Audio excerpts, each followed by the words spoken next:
Semicon India 2024. So let us learn about Semicon India 2024. Let us see its background, what is its theme, vision and focus. After these, we'll analyze and see few questions. Its background. PM inaugurated Semicon India 2024 in Greater Noida on 11 September 2024. So what is this Semicon India 2024 is all about? It is a semiconductor conference.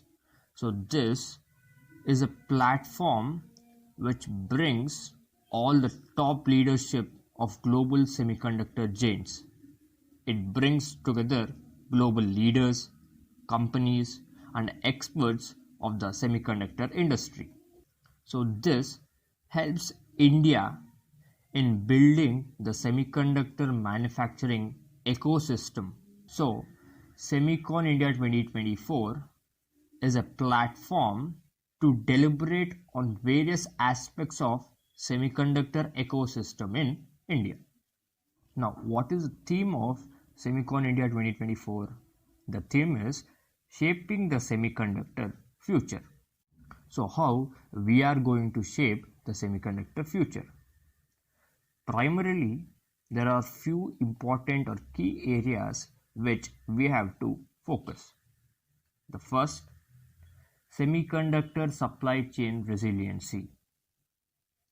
See, semiconductors are brain of digitization and it is among the most traded goods in the world because it has its application in all the sectors, be it communication, defense, electronics, computing devices, etc.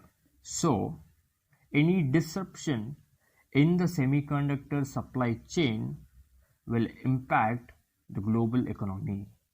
So we should focus on maintaining end-to-end transparency in the supply chain so that we can forecast any tensions and helps to manage the supply and demand better. Now, the second key area is harnessing the power of sustainability. See, we have to come out with strategies and goals where we bring out semiconductor products which are more sustainable. That is, we have to produce sustainable products that enable low power consumption and reduce the carbon footprint. So why is this important? Because, for example, AI is a very high computing and power intensive. ChatGPT search, so it consumes more than 13 times as much energy as a Google search. And even the fabrication process of semiconductors requires a lot of clean water. So our semiconductor future should be towards sustainability. Now the third key area where we have to focus is generative AI. The rise of generative AI has huge potential in shaping humanity's future. Why? Because it can be adopted from a simple task automation to writing code to drug discovery and in almost in every sectors. So focusing on development and application of generative AI in different sectors makes us early adopters and thus help in being forefront in this semiconductor journey. Now the next fourth key area is coupling generative AI with digital twin technology. So what is this digital twin technology? It is a digital replica of physical object or system or process. So coupling generative AI with digital twin technology helps us to get millions of variations of the models or the processes or systems, thus reducing waste and overconsumption of resources. This gets us more faster, efficient and effective output. Now the fifth key area is navigating geopolitical tensions. See, geopolitical tensions are a shared concern. See, around 60 to 70% of all the semiconductor chips are manufactured in Taiwan and South Korea. So both these countries are relatively volatile, and the tensions in the South China Sea and other parts of the world disrupts a smooth supply chain.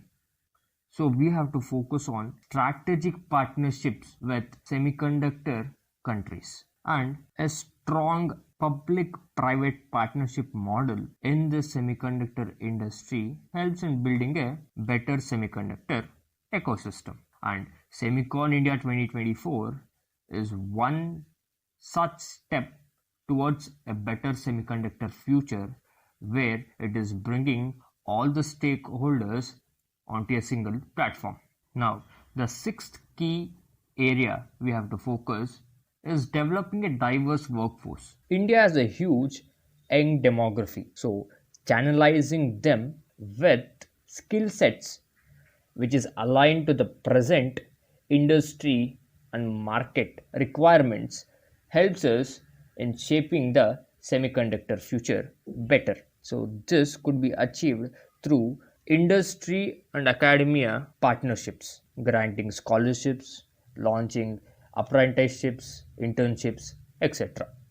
Now the last key area is we have tremendous opportunities in automotive industry. So semiconductors bridge the physical and digital assets.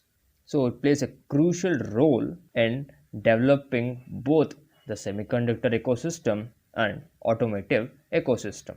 So these are the areas where we have to focus, which helps shaping the semiconductor future in a better way.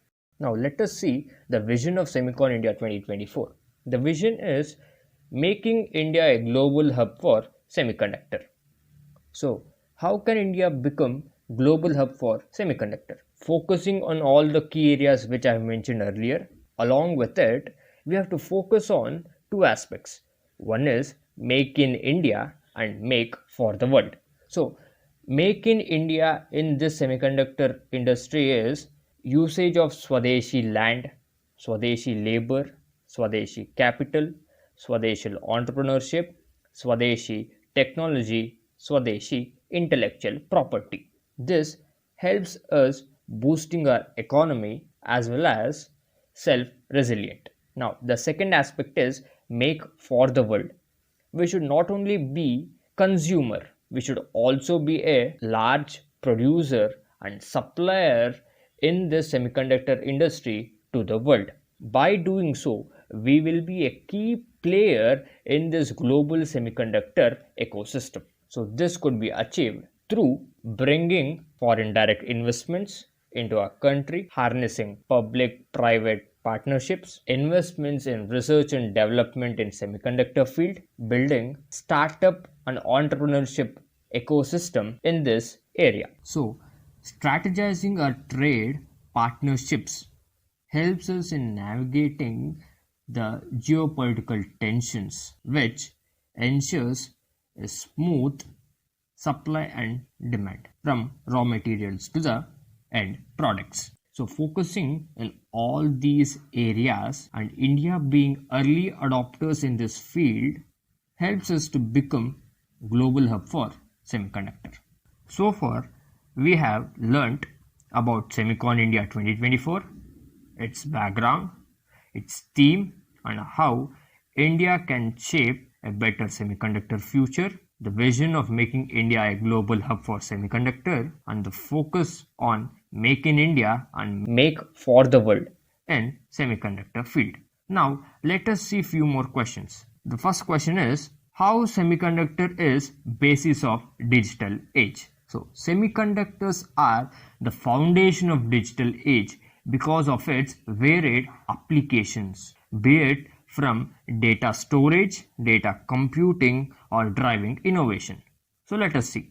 See, it enables computing. How? Because semiconductors are used to make microprocessors, CPUs, smartphones, and most of the digital devices.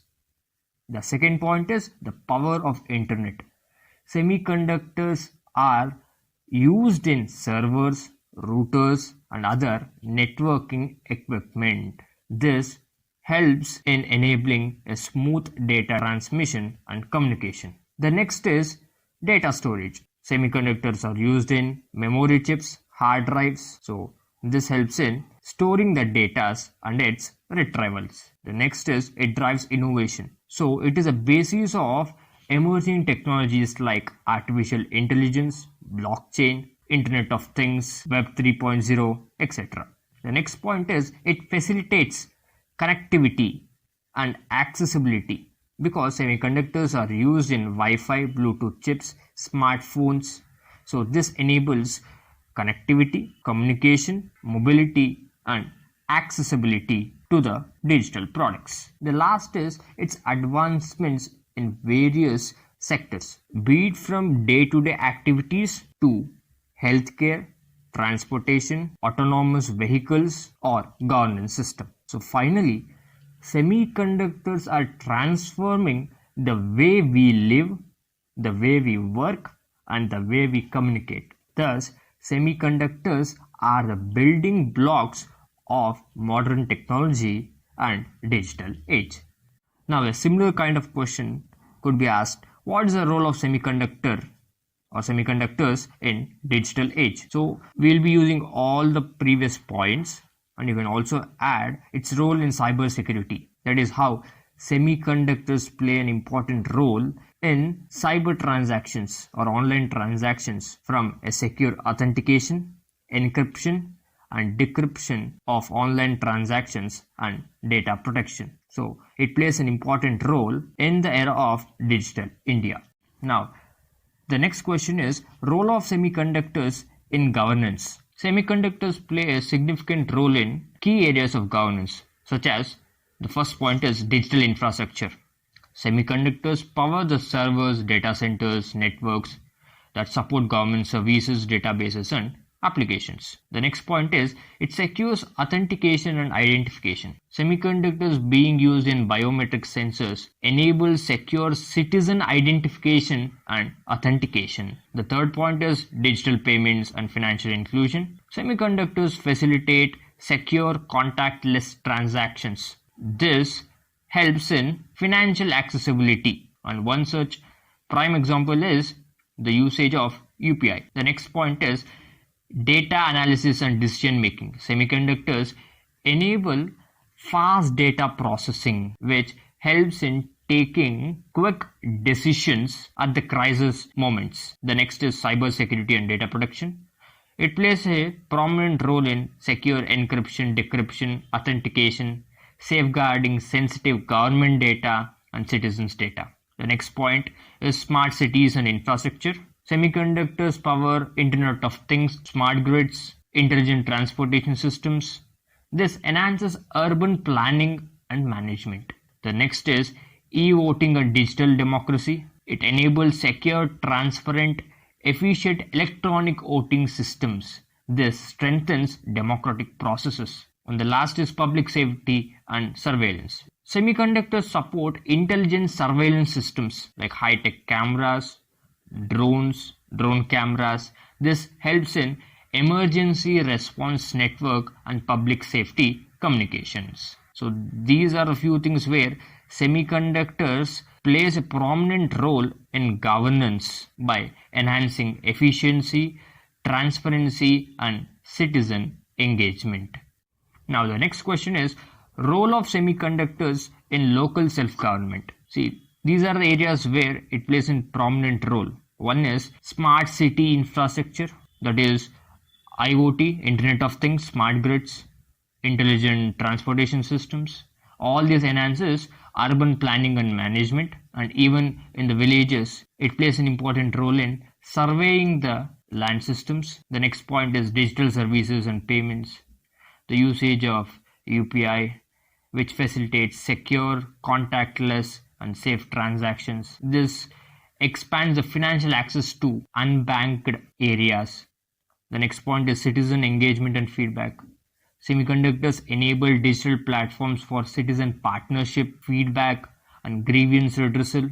The next is public safety and surveillance. Helps to create an emergency response networks, public safety communications. The next point is waste management and environmental monitoring. This helps in optimizing waste collections and environmental protection by usage of semiconductor power sensors and monitoring systems. The next is smart water and energy management. Semiconductors enable efficient resource allocation, reducing waste and promoting sustainability. The next point is digital literacy and education.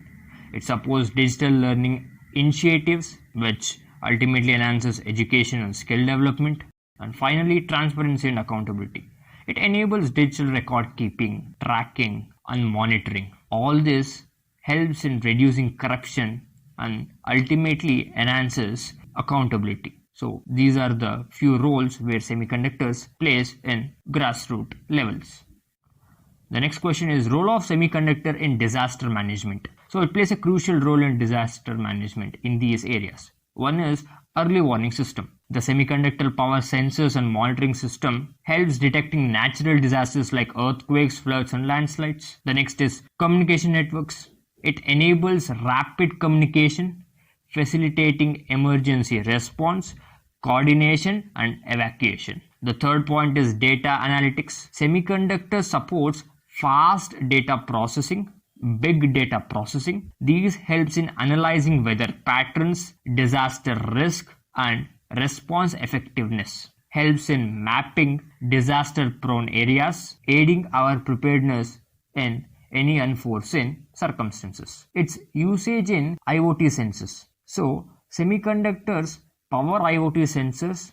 It monitors environmental conditions, helps in detecting hazards and track disaster impacts. The next point is GPS and navigation. It helps in GPS and navigation systems, guiding rescue teams, evacuees, and emergency responders. The next point is satellite imaging. So semiconductors support satellite imaging, assessing the damage, identifying the affected areas, and optimizing response efforts. The last point is recovery and reconstruction. Semiconductors support digital documentation, digital tracking, and management of recovery efforts, infrastructure rebuilding, and resource allocation. Thus, semiconductors play a crucial role in all the three stages of disaster management, that is, preparedness, response, and recovery. Now, the last question in this topic is how democracy and technology